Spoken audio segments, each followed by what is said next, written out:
எல்லாருக்கும் வணக்கம். இன்றைக்கி நம்ம பண்ண போகிற ரெசிபி என்னென்னா சுண்டக்காய் சட்னி. இது செய்கிறதுக்கு என்னென்ன தேவைன்னா, சுண்டக்காவை இடித்து கழுவி வச்சுருக்கேன், 2 தக்காளி எடுத்து வச்சுருக்கோம், அது போக 20 சின்ன வெங்காயம், அரை மூடி தேங்காய், 7 பல் பூண்டு, கொஞ்சம் கருவேப்பிலை, 3 வரமிளகாய், கொஞ்சம் உளுத்தம்பருப்பு, கொஞ்சம் கடலைப்பருப்பு எல்லாம் தேவையானதெல்லாம் எடுத்து வச்சுருக்கோம். உப்பு, எண்ணெய் தேவையானது. இதுக்கப்புறம் அடுப்பு பற்ற வச்சுக்கிறோம். வடை சட்டி வச்சுட்டு அதில் கொஞ்சம் ஆயில் ஊற்றிட்டு அதில் நம்ம பாத்திரம் சூடானதுக்கப்புறமா எண்ணெய் ஊற்றிக்க போகிறோம்.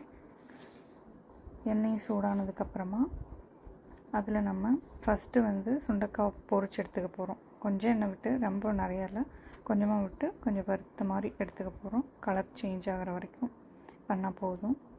பாருங்கள், நல்லா இப்படி ஃப்ரை பண்ணும்போது கலர் கொஞ்சம் சேஞ்ச் ஆகி வரும். அது வரைக்கும் கொஞ்சம் நல்லா ஃப்ரை பண்ணி எடுத்துக்கலாம். பாருங்கள், கொஞ்சம் இப்போ நல்லா பொரிஞ்சு வந்திருக்கா. இப்போ நீங்கள் அதை வேறு பவுலில் ட்ரான்ஸ்ஃபர் பண்ணி வச்சுக்கோங்க. வச்சுட்டு அதே வரிசையில் இன்னும் கொஞ்சம் எண்ணெய் ஊற்றிட்டு கடலைப்பருப்பு, உளுத்தம்பருப்பு இதை நல்லா ஃப்ரை பண்ணுங்கள். கொஞ்சம் கலர் சேஞ்ச் ஆகிற வரைக்கும் ஃப்ரை பண்ணிக்கோங்க. ஃப்ரை பண்ணிவிட்டு அதையும் ட்ரான்ஸ்ஃபர் பண்ணிக்கணும். அதுக்கு முன்னாடி அதுலேயே பூண்டு போட்டுக்கோங்க. பூண்டு, வரமிளகா,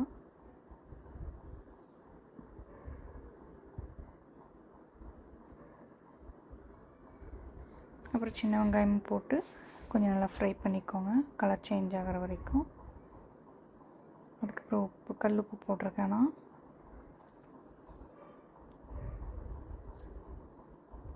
நல்லா ஃப்ரை ஆனதுக்கப்புறமா தக்காளி போட்டுக்கோங்க. தக்காளி போட்டு நல்லா தக்காளி தேங்காயும் போட்டு நல்லா மூடி வச்சுருங்க.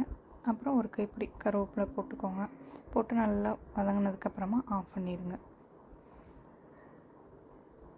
நல்லா வதங்கியிருக்கு, ஆஃப் பண்ணிடலாம். அப்புறம் சூடானதுக்கப்புறமா அரைச்சி எடுத்தோம்னா சட்னி ரெடி. இதுக்கு நான் நல்லெண்ணெய் விட்டுருக்கேன். தாளிக்கிறனால தாளிச்சிக்கலாம். ஆனால் ஆல்ரெடி நம்ம நிறைய எண்ணெய் ஊற்றிருக்கனால போதுமானது. தோசைக்கு நல்ல ஒரு சைட் டிஷ். தோசை, இட்லி எல்லாத்துக்குமே நல்ல ஒரு காம்பினேஷன்.